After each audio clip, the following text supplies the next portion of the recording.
সব থাকলেও গোল করার যেন কেউ নেই বেলজিয়ামের। গোল্ডেন জেনারেশন যেন সাদা কালো হওয়ার জোগাড়, কিন্তু রাউন্ড অফ 16-এ এসে যেন সেই ফাড়া কাটলো। বাগে পেয়ে স্বাগতিক যুক্তরাষ্ট্রের জালে সেই বেলজিয়ামই গোল দিল এক হালি। ম্যাচের বয়স যখন 9 মিনিট, স্পটলাইটে হাজির কেতেলায়ার ফাঁকায় পাওয়া বলটা সফট টাচে জালে পাঠিয়ে দলকে এনে দেন লিড। এরপর স্বাগতিকদের পালা।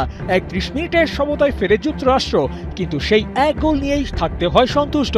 প্রথমার্ধের 2 গোল, বিরতি থেকে ফিরে আরও 2, 4-1 গোলের স্কোর লাইনে ঢাকা পড়ে যায় স্বাগতিকদের পারফরম্যান্স, আর রোমেরো লুকাকুদের দল জায়গা করে নেয় কোয়ার্টার ফাইনালে। শুরুর দিকে যতটা পিছিয়ে ছিল যুক্তরাষ্ট্র, ঠিক ততটাই এগিয়ে এগ্রেসিভ হয়ে ওঠেন পুলিসিকরা, কিন্তু সেটা বেলজিয়ামকে থামানোর জন্য ছিল না যথেষ্ট। সে সময় লুকাকুর গোলটাই বলে দেয় মার্কিনীদের নিয়ে স্রেফ ছেলেখেলা করেছে বেলজিয়াম। বল পজিশনে বেলজিয়ামের চেয়ে 12% এগিয়ে ছিল যুক্তরাষ্ট্র, কিন্তু গোলের খেলা ফুটবলের ট্রাম্পের দেশ করতে পারেনি গোলটাই। টোটাল শট 15টা, যার মধ্যে অন টার্গেট 7টা, আর যুক্তরাষ্ট্র ওয়ান টার্গেটে বল ফেলতে পেরেছে মোটে 2 বার। অপোজিশন বক্সে 21 বার বল টাচের পরিসংখ্যানটাও আকাশ পাতাল ফারাক।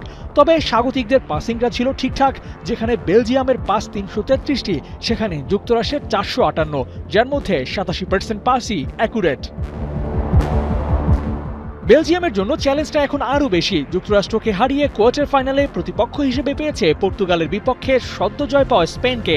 লামিন ইয়ামালদের বিপক্ষে মিশনটা বেশ কঠিন, তবে লুকাকুদের পারফরমেন্স জয়ের ধারাবাহিকতা আশার পারদ ওপরে তুলছে। কে জানে এই স্পেনের বিপক্ষেই লিখে ফেলতে পারে কোনো ইতিহাস। তবে এই লড়াইয়ে যে শিয়ানে টক্কর হবে তা শতভাগ নিশ্চিত। আবু নাইম, 71।